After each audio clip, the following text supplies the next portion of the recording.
পাশে মানুষের সাথে আমরা আছি এই বাংলাতে। আপনারা দেখছেন সংবাদ শিরোনাম। দেখলেন তো অনেক কিছু, এবার দেখুন নতুন কিছু। পথচারীকে বাঁচাতে গিয়ে নিজেই কফিনবন্দি হয়ে বাড়ি ফিরলেন নদিয়ার কৃষ্ণগঞ্জের এক সৈনিক। ভারতীয় সেনাবাহিনী প্রতিরক্ষার সুরক্ষা বলয়ে দেশের প্রতিটি মানুষ কখনো দেশ ও মাতৃকার রক্ষার জন্য, কখনো বা দেশের মানুষের প্রাণ বাঁচাতে নিজের জীবনকে উৎসর্গ করেন ভারতীয় সেনাবাহিনীর জওয়ানরা।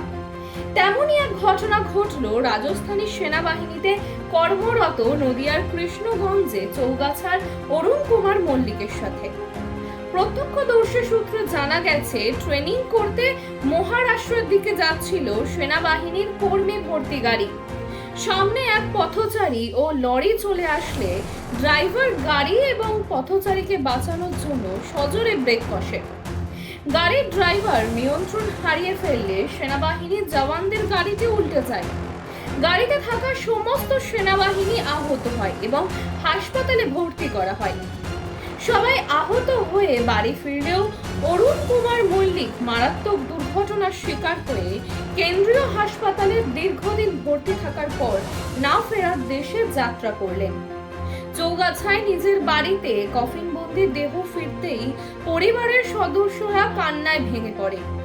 অরুণের দাদা তরুণ মল্লিক কেঁদে বলেন, ভাই বলেছিল দুর্গাপুজোয় বাড়ি আসবে। পুজোতে ভাই না আসলেও আজ কফিনবন্দি অবস্থায় ঘরের ছেলে ঘরে ফিরে এলো। তাকে শেষবারের মতো বিদায় জানাতে অগণিত গ্রামের মানুষ ভিড় করেছিল। পড়াশোনা ও খেলাধুলোতে যেমন তুখর ছিল অরুণ, তেমনি দেশের দায়িত্ব নিজের কাঁধে তুলে নিয়ে এলাকার নাম কে করেছিল গর্বভূত। একান্নবর্তী পরিবারে চিরকালের জন্য নিদ্রামগ্ন হয়ে সকলের প্রিয় অরুণ। অরুণকে দেখে স্থানীয় বাসিন্দারা কান্নায় ভেঙে পড়লেন। পরিবারে নেমেছে শোকের ছায়া। বাকরুদ্ধ স্ত্রী রিঙ্কি মল্লিক। মাস আগে ভাই এসেছিল, ভাই বললো দাদা পুজোতে হয়তো আসবো ছুটি পেলে। তা সে পুজোতে আসতে পারলো না, পুজোর পরপরই তার বিশাল অ্যাক্সিডেন্ট ঘটে যায়। তাও আর আসতে পারিনি, এই আজকে আসলো কফিন বন্দিতে। আর কি বলবো, দুঃখের বিষয়। আমার ভাইয়ের দুই মেয়ে, ঠিক আছে, আমরা খুবই দুঃখিত। ঠিক আছে, আমার ভাই বোন সব ভেঙে পড়েছে, ঠিক আছে, সব অজ্ঞান হয়ে যাচ্ছে, জল দিচ্ছে সবাই। কি আর বলবো বলেন, ভাই তো আর ফিরবে না, এই শেষ। আপনার নাম? আমার নাম তরুণ মল্লিক। কোন নম্বর ভাই ছিল? আমার ওরা ছোট ভাই, আমি মেজো। আমার বড় দাদা আছে ভিড়ের মধ্যে, ওখানে গেছে। আমি মেজো ভাই। তিন ভাই, আমরা তিন ভাই।